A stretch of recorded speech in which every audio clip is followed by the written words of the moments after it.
నమస్కారాలు. పాతకాలంలో ఒక సామెత ఉండేది, చెరువు నిండితే కప్పలన్నీ వస్తాయని. కానీ మరి ఇప్పుడు మనం ప్రతిపక్షంలో ఉన్నాం, అధికారంలో లేము.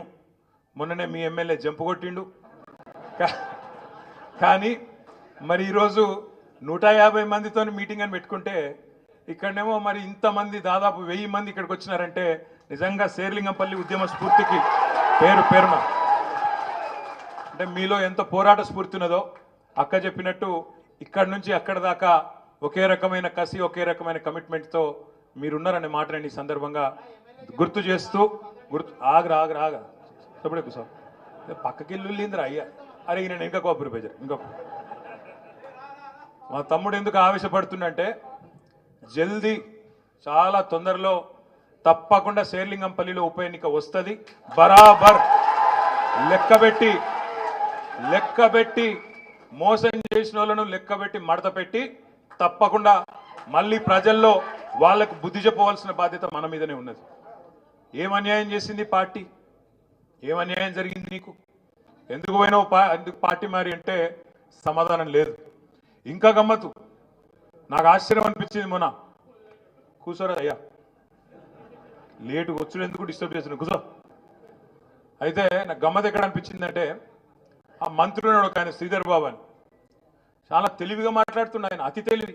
ఏమంటుండే తెలుసా, ఇద్దరు బీఆర్ఎస్ ఎమ్మెల్యేలు కొట్లాడుకున్నారు, మమ్మలాంటూరు మధ్యలో అని శ్రీధర్ బాబు మాట్లాడుతుండు.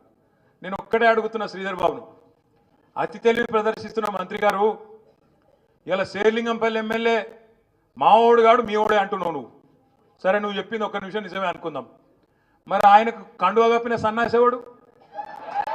శేర్లింగంపల్లి ఎమ్మెల్యేకు కండువా కప్పిన సన్నాసి వెధవ ఎవడు?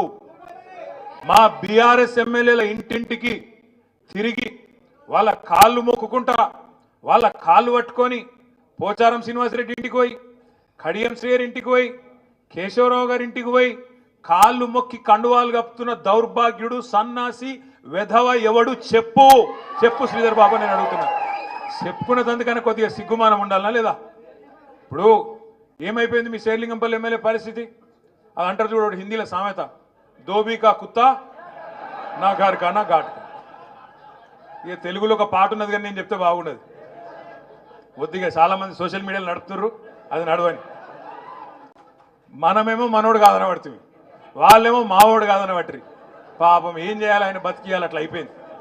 నన్ను అన్నాడో రోజు మా సబితక్క సునీతక్క నాయనగా కూర్చున్నారు, నేను అసెంబ్లీలో మాట్లాడుతున్నా.